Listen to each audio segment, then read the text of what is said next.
आज हम लोग पढ़ेंगे the glove and the lions, compose by Leigh Hunt.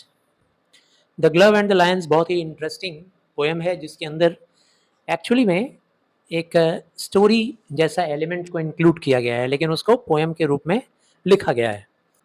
ICSE class 10 में ये चैप्टर इंक्लूडेड है, the glove and the lions, compose by Leigh Hunt. इसके बारे में आइए हम लोग चर्चा करें आज।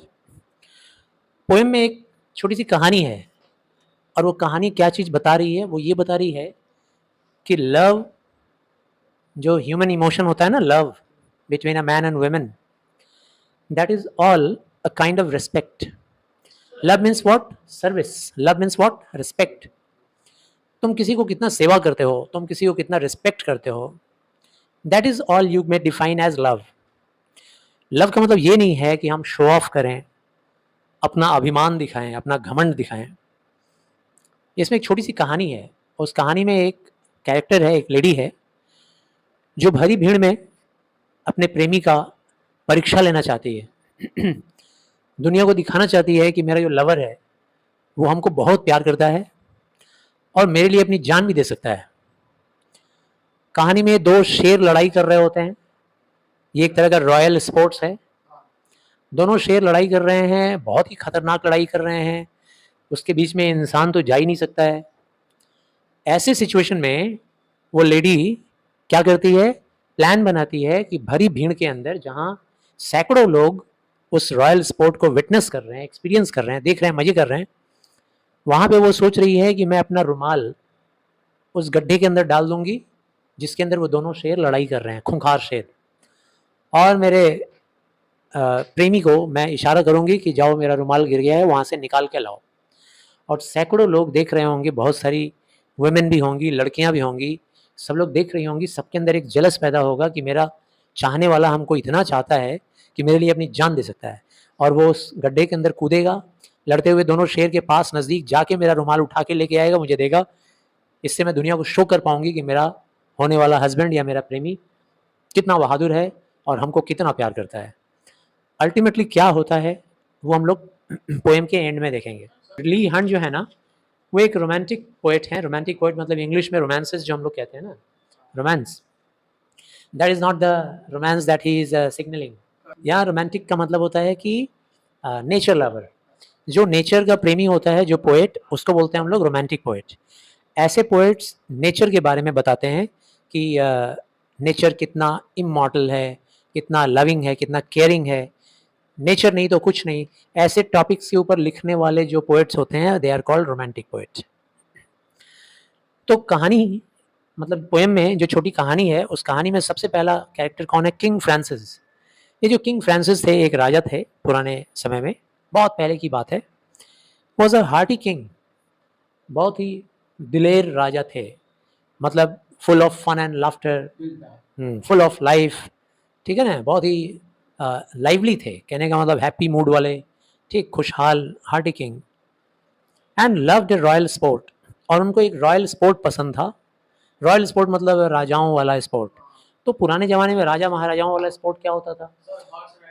हाँ, या फिर कोई बहुत ही खतरनाक जो शेर वगैरह हैं उनका लड़ना देखते थे, या इंसानों का लड़ना देखते थे। दो लोग फाइटिंग कर रहे हैं या बुल के साथ फाइटिंग कर रहे हैं, तो वो रॉयल स्पोर्ट बहुत ही पसंद करते थे। One day as his lions fought, his lions मतलब रॉयल लायंस थे, शाही शेर, मतलब इन शेरों को राजा जो फ्रांसिस थे, वो इनका खाना पीना का अरेंजमेंट, इनके रहने का अरेंजमेंट राजा ने ही कर रखा था। इन्हीं के गाइडेंस में, इन्हीं के अंडर में वो दोनों शेर को जतन किया जाता था। वो दो के दोनों शेर को मतलब टेक केयर किया जाता था, उनका ख्याल रखने के लिए डेन बनाया गया था, ठीक है ना, डेन जिसमें वो रहता है, लायंस डेन। दोनों लायंस को लाया गया लड़ाने के लिए, ताकि उस रॉयल स्पोर्ट को राजा देखेंगे। Sat looking on the court, राजा बैठे एटीट्यूड में, ठीक है ना, शुरू किया जाए, खेल शुरू किया जाए। और उसके बाद फिर अपने दरबारियों को देख रहे थे ऑन हिज कोर्ट। जो उनके दरबारी थे सारे, दूर दूर तक बैठे हुए सारे दरबारियों को देख रहे थे। कोर्ट का मतलब होता है दरबार, और दरबारियों को बोलते हैं कोर्टियर। लेकिन यहाँ पे उनका दरबार को देख के क्या करेंगे? दरबार बोलने का मतलब full of noble man, full of lords, उनके जो मंत्री मिनिस्टर्स वगैरह थे वो सारे बैठे हुए थे, राजा के लेफ्ट में, राजा के राइट में, सबको देख रहे थे वो। The nobles filled the benches. Noble man जो होते हैं ना, जैसे हमारे यहाँ के काउंसिल के मिनिस्टर होते हैं, वैसे ही राजा महाराजाओं के नॉबल हुआ करते थे। तो सारे नॉबल लोग आए और आकर अपने अपने चेयर पे बैठ गए। They all were be seated and the ladies in their pride and many ladies also accompanied, because in those days royal sport was a matter of great interest in the royal ladies also. जो princesses थी, राजकुमारियाँ थी, queens थी, they were all allowed to see, witness the royal sport. उन सबको allow किया जाता था कि वो लोग सब देख सकती हैं। तो अपने अपने जगह पे सारी लेडीज़ भी बैठ गई with their pride. What is the pride of the ladies? Their jewels, their beauty, ठीक है ना, their honor, their position, that I am the wife of a nobleman, I am the wife of the king, I am the wife of that minister, ठीक है ना, इतना अच्छा अच्छा कपड़ा पहनकर, अच्छा अच्छा दिखने वाला मेकअप करके, दिस इज़ देयर प्राइड। ठीक है ना, औरतों को देखे होगे, उनका प्राइड क्या होता है भाई, अपने बालों को संवारते रहती हैं, ठीक, अपने ब्यूटी को देखते रहती हैं, पूरे प्राइड में बैठ गई। एंड एमंगस्ट देम, मंगस्ट का मतलब यहाँ पे हो रहा है एमंगस्ट, उन लोगों के बीच में, sat the count de Lorge, उसके बीच में काउंट डी लॉर्ज बैठा हुआ था। काउंट डी लॉर्ज भी एक नोबल मैन था, ये भी एक तरह का मिनिस्टर ही समझ लीजिए, राजा का मंत्री था, ये भी एक तरह का। काउंट डी लॉर्ज, नोबल नहीं बोल सकते इसको, सॉरी, यहाँ लिखा हुआ है count, count is the title, count is the position. Amongst them, उसी के बीच में, तो ये एक काउंट था, इस काउंट का नाम क्या था, D large, count de large, ये उसका नाम था। With one for whom he shied, और अपने साथ बैठा के रखा था उसने, किसको, एक ऐसी लेडी को जिसके ऊपर वो शाई करता था। शाइड करना मतलब आहें भरना, ऐसे आहें भरते हैं ना, इसको बोलते हैं शाइड। तो एक मैन किसके ऊपर आहें भरता था भाई, उस लेडी के ऊपर जिसको वो बहुत ही प्यार करता था। उसको जैसे ही देखता था तैसे ही लंबी सांस फेंकता था।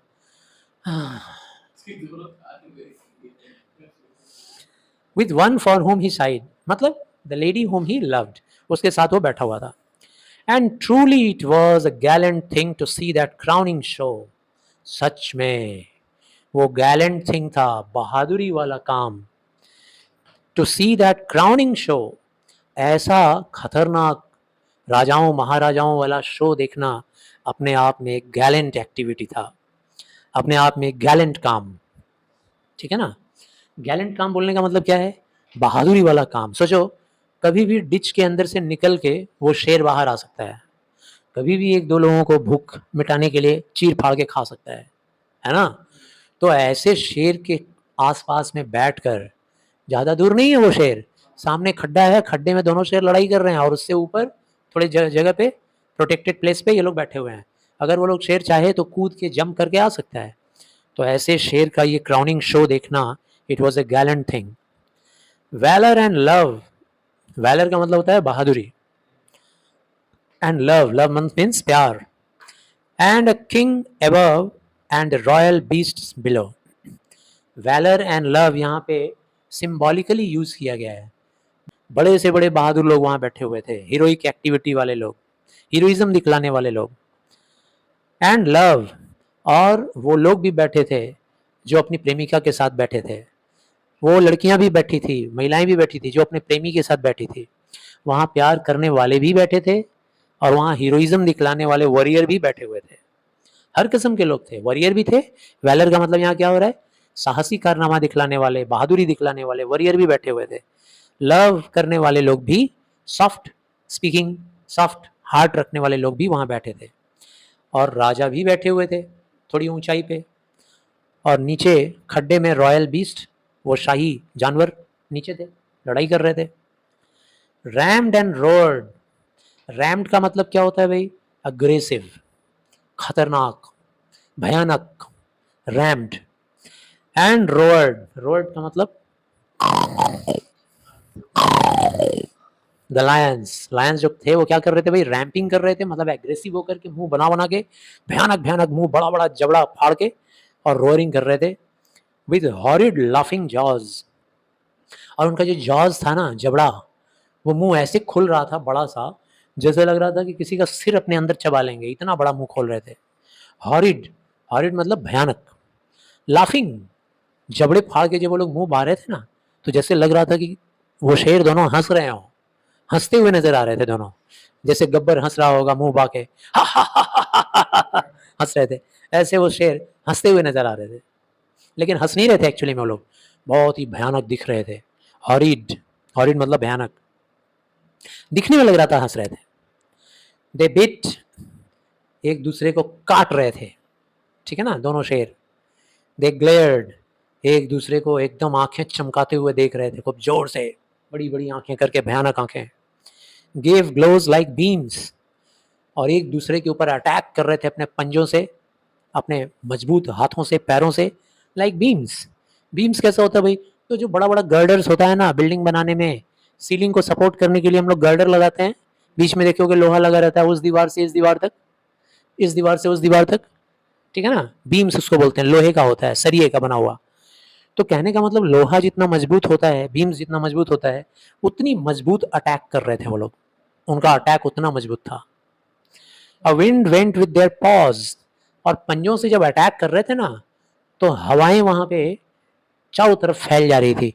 हवा कहने का मतलब कि विंड से, सॉरी, अपने पंजों से जब अटैक कर रहे थे, तो धूल मिट्टी वाला जगह था, दिन का टाइम था, पूरा लैंड ड्राई था, तो ड्राई लैंड के ऊपर जब पंजों से मारेंगे या जंप करेंगे, ठीक है ना, तो धूल उड़ेगा चारों तरफ।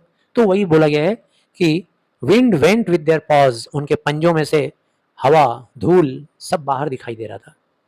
With wallowing might and stifled roar, wallowing might, might का मतलब क्या होता है, पावर, ठीक है ना, तो उनका जो पावर था वो पावर वेव की तरह से दिखाई दे रहा था, फील किया जा सकता था बहुत ही पावरफुल तरीके से, वैल्यूइंग करते हुए। एंड स्टिफल्ड रोअर, स्टिफल्ड रोअर मतलब उनका जो रोअरिंग था, ये जो रोअरिंग था वो स्टिफल्ड था, लग रहा था जैसे उनका गला दबा हुआ था, इतनी देर से लड़ाई करते करते गला उनका चोक्ड हो गया था, चिल्लाते चिल्लाते उनका गला चोक्ड, स्टिफल्ड हो गया था, आवाज़ थोड़ी कम हो गई थी, दहाड़ थोड़ी कम हो गई थी उनकी, पूरे माइट के साथ चिल्ला रहे थे जोर लगा के, माइट का मतलब होता है पावर, माइट के साथ चिल्ला रहे थे, लेकिन उनका रोअर जो था थोड़ा सा दब गया था, क्योंकि लंबे टाइम से ऐसा रोअरिंग कर रहे थे वो लोग, इसीलिए आवाज़ दब गया था। दे रोल्ड ऑन वन अनदर, दोनों शेर एक दूसरे के ऊपर रोलिंग कर रहे थे, एक दूसरे के ऊपर लेटना, एक दूसरे के ऊपर गिर जाना, कभी एक दूसरे के ऊपर गिर जा रहा है, कभी दूसरा इसके ऊपर गिर जा रहा है, ऐसे रोलिंग कर रहे थे, एक जमीन पे गिर जा रहा है, दूसरा उसके ऊपर चढ़ जा रहा है, चढ़ के जमीन उसको पटक दे रहा है, पटक के उसके ऊपर अटैक कर रहा है, रोलिंग करना। Till all the pit with sand, इस तरह से एक दूसरे के ऊपर लोटना पोटना, एक दूसरे के ऊपर ऐसा चिल्लाना, स्टिफल्ड रोर के साथ, वैल्यूइंग माइट के साथ, तब तक चलते रहता था जब तक कि वो पिट, पिट मतलब वो गड्ढा, जब तक कि वो गड्ढा पूरा धूल और बालू से भर नहीं जाता था। यहाँ सैंड बोला गया है, सैंड का मतलब है डस्ट, बालू कहाँ से आएगा, हो सकता है बालू रखा गया हो ताकि गिरने में चोट वोट ना लगे, तो सैंड या डस्ट से पूरा पिट भर जाता था, इतना वो लोग वैल्यूइंग माइट के साथ चिल्लाता था, लेकिन उनका रोरिंग जो था थोड़ा स्टिफल्ड था, एक दूसरे के ऊपर इतना गिरता था लोग, पूरा का पूरा पिट खड्डा बालू से भर गया, बालू और डस्ट से भर गया। And mane was in a thunderous smother, और उनका जो मेन था ना वो भी पूरा चारों तरफ लहरा रहा होता है। मेन क्या होता है भाई, तो उनके जो सिर के बाल होते हैं कंधे तक जो झूलते रहते हैं उसको बोलते हैं मेन, ठीक है ना, घोड़ों में भी जो होता है उसको मेन बोलते हैं, सिर के बाल कंधे तक लटक रहे होते हैं लंबे लंबे, मेन, उनका जो मेन था। इन ए थंडरस स्मॉदर, जैसे बिजली कड़कती है, थंडर स्टॉर्म, जैसे बिजली कड़कती है ना, बादल गरजता है, तो बादल के गरजने जैसा, बादल के गरजने में, बिजली के कड़कने में जैसे बैड वेदर होता है इसका सिंबल है, और पूरा का पूरा धूल वूल उड़ता है चारों तरफ, बिल्कुल वैसे ही लग रहा था, उस खड्डे में धूल उड़ रहा था और बिजली, सॉरी धूल उड़ रहा था, और उस दोनों शेर का जो मेन था, मेन के हेयर, वो हेयर उखड़ पुखड़ के हवा में उड़ रहे थे। The bloody foam above the bars, bars बोला जा रहा है मतलब सलाखें, शिकंजे, यानी लोहे के शिकंजे, जहाँ पे शेर को लड़ाया जा रहा था ना, आप इमेजिन कर सकते हो कि भाई खुला तो रखेंगे नहीं, किनारे किनारे पे लोहे का शिकंजा लगा देंगे ताकि वो तोड़ के बाहर ना आ जाए, लोगों को हर्ट ना कर दे, चोट ना पहुंचा दे। तो द ब्लडी फोम, फोम का मतलब क्या होता है, जो मुंह से झाग निकलता है, कुत्तों का देखे होगे या वाइल्ड एनिमल्स का देखे होगे, उनके मुंह से झाग निकलता है, फेना निकलता है ना, झाग जैसा। और वो झाग कैसा था? ब्लडी था, क्योंकि एक दूसरे को जब दांत से उन लोगों ने काटा होगा तो ब्लड आ गया होगा मुंह में, और वो झाग के साथ ब्लड निकल रहा है, ब्लडी झाग।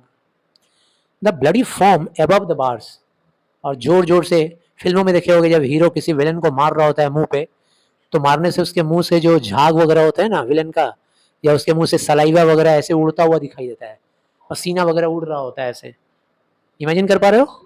फिल्मों में देखे होगे, मुंह से बहुत सारा सलाइवा और झाग, और न जाने कितना वो बॉडी का पसीना, स्वेट वगैरह सब उड़ता हुआ नजर आता है हवा में।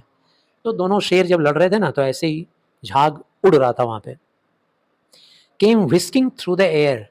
पूरा बार्स में से बाहर निकल के हवा में उड़ता हुआ नजर आ रहा था झाग, ब्लडी झाग। सेड फ्रांसिस देन, तब फ्रांसिस ने बोला, फ्रांसिस कौन था? The king. किंग ने बोला, faith gentleman, we are better here than there. उसने बोला कि यकीन मानिए दोस्तों, यकीन मानिए माय जेंटलमैन, बहुत अच्छा है कि हम लोग यहाँ पे हैं, बहुत अच्छा है कि हम लोग सलाखों के इस पार हैं, उस पार नहीं है। उस पार कौन है? शेर वगैरह है। तो सलाखों के उस पार हम लोग नहीं हैं, ये खुशी की बात है, शुक्र मनाइए। De Lorge's love overheard the king. ये बात जैसे ही डी लॉर्ज की प्रेमिका ने सुना, याद है ना, वो प्रेमिका जिसके लिए डी लॉर्ज अपनी आहें भरता था, ठीक है ना, गरम गरम सांसें फेंकता था। उस प्रेमिका का देखो कितनी हार्टलेस प्रेमिका थी, उसने राजा को सुन लिया ये बात बोलते हुए। राजा ने जैसे ही कहा, उस प्रेमिका ने सुन लिया। राजा ने क्या कहा? बहुत अच्छा है कि हम लोग सलाखों के इस पार हैं, उस पार नहीं है। अगर उस पार होते तो ये शेर हमें खा जाते, इन शेर से हम लोग मुकाबला नहीं कर पाते। बस तुरंत उस बेवकूफ़ लेडी के दिमाग में क्या आया? उसके दिमाग में आया, अच्छा अगर ऐसी बात है तो मैं अपने प्रेमी को वहाँ भेजूंगी। अ ब्यूटियस लवली डेम, बहुत ही ब्यूटीफुल, बहुत ही प्यारी डेम। डेम का मतलब वुमेन, लेडी। वो जो लेडी थी ना, बहुत खूबसूरत थी, बहुत प्यारी थी। With smiling lips and sharp bright eyes. उसके चेहरे पे हमेशा मुस्कान रहता था, हमेशा मुस्कुराती रहती थी। इसका मतलब क्या है? कि वो अपने इमोशंस में टूर नहीं थी। भाई जो हमेशा ही रोते रहेंगे, हर बात पे रोएंगे, इसका मतलब वो लोग झूठे लोग होते हैं, एक्टिंग करने वाले, हर बात पे रोते हैं। इसी तरीके से हर बात पे हंसने वाले लोग क्या होते हैं? अपने इमोशंस को झुठलाते हैं। तो वो भी झूठी थी, हमेशा उसके चेहरे पे मुस्कान रहता था। एंड शार्प ब्राइट आइज, और उसकी आंखें बहुत ही चमकदार और बहुत ही तेज तर्रार उसकी आंखें थी। Which always seem the same, हमेशा उसका एक्सप्रेशन एक ही जैसा रहता था। एक ही जैसे एक्सप्रेशन रखने वाले लोग खतरनाक होते हैं, डेंजरस होते हैं। तुमको दो थप्पड़ मार दोगे तो भी हंस रहे हैं, चुटकुला बोल दोगे तो भी हंस रहे हैं, पता नहीं क्या सोच रहे हैं मन में तुम्हारे लिए, खतरनाक होते हैं। She thought the count my lover is brave as brave can be. उस लेडी ने सुना था ना राजा को बोलते हुए कि अच्छा है कि हम लोग सलाखों के इस तरफ हैं, उस तरफ नहीं है। लेडी के दिमाग में आया, यही मौका है।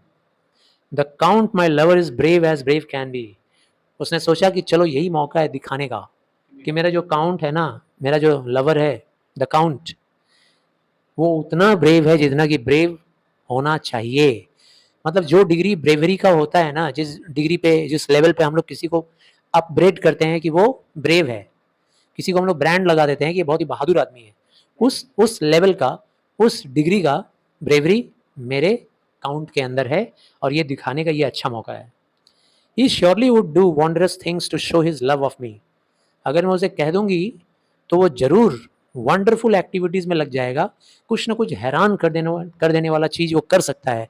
यहाँ बैठे हुए सैकड़ों लोगों को, यहाँ बैठे हुए सैकड़ों लोगों को हैरान कर सकता है वो। और अगर वो ऐसा कर सकता है, क्यों? To show his love of me, हमको कितना प्यार करता है ये दिखाने के लिए वो कुछ भी कर सकता है, यहाँ पे हैरान कर देने वाला एक्टिविटी कर सकता है। King, ladies, lovers all look on, the occasion is divine. बोल रही है यही अच्छा मौका है। राजा भी हैं, बहुत सारी नोबल मैन की लेडीज़ भी हैं, लॉर्ड्स की लेडीज़ भी हैं, काउंट की लेडीज़ भी हैं, जनरल पीपल भी हैं, हर तरह के लवर्स भी हैं। ऑल लुक ऑन, सारे लोग देख रहे हैं ये खेल, मौका भी है, दस्तूर भी है, ठीक है ना। द ओकेजन इज डिवाइन, और ये मौका एकदम डिवाइन है, मत पूछिए, ये मौका तो ज़बरदस्त मौका है। सबका ध्यान अट्रैक्ट करने के लिए ये ज़बरदस्त मौका है। मैं सबको दिखा पाऊंगी, अपनी तरफ अट्रैक्ट कर पाऊंगी सबको कि देखो देखो मेरे लवर को, वो मेरे लिए अपनी जान भी दे सकता है, ठीक है ना। I will drop my glove. उसके दिमाग में क्या आया कि मैं अपना ये ग्लव जो है ना, दस्ताने जो मैंने अपने हाथों में पहन रखे हैं, वो निकाल के मैं उन लड़ते हुए शेरों के पिट में फेंक दूंगी, टू प्रूव इज लव, ठीक है ना। और वहां पे मेरा वो जो प्रेमी है वो अपना प्यार दिखलाएगा, प्रूव करेगा। Great glory will be mine. और वो उसके अंदर जाएगा, जाकर मेरे उस ग्लव्स को लेके आएगा, मैं दस्ताने को गिरा दूंगी, वो उसे लेके आएगा, और इस तरह से मैं ग्लोरियस हो जाऊंगी, बहुत ही शानदार, मेरा शान बढ़ जाएगा, लोगों के बीच में मेरा रुतबा बढ़ जाएगा, और the great glory will be mine. वो जो ग्लोरी है ना, वो मेरा होगा, मैं सबके बीच में अपना ग्लोरी दिखा पाऊंगी। देखो क्या है किसी के पास ऐसा शेर दिल वाला प्रेमी। देखो भाई, अगर रियली में प्यार करने वाली लेडी होगी तो कभी नहीं चाहेगी कि मैं अपने प्रेमी को इतने बड़े खतरे में डालूं। लेकिन वो घमंडी महिला थी।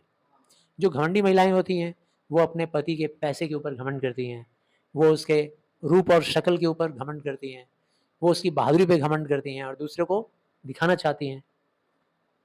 शी ड्रॉप्ड हर ग्लव, और वही हुआ जो उसने प्लान किया था। उसने अपने एक ग्लव को निकाला और निकाल के फेंक दिया, टू प्रूव इज लव।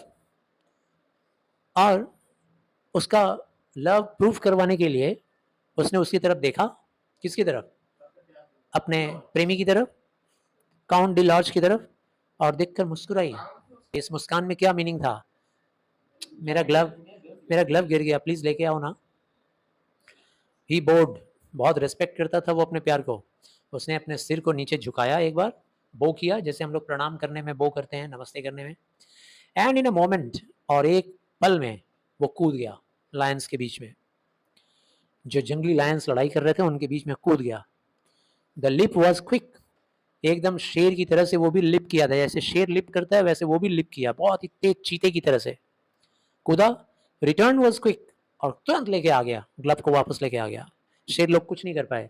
सलाखों के उस पार कूदा, गड्ढे में गया, लेके आ गया, गड्ढे के इस पार आ गया। He has regained the place, और आकर तुरंत अपने पोजीशन पे बैठ गया, खड़ा हो गया, सॉरी, अपने पोजीशन पे आके खड़ा हो गया।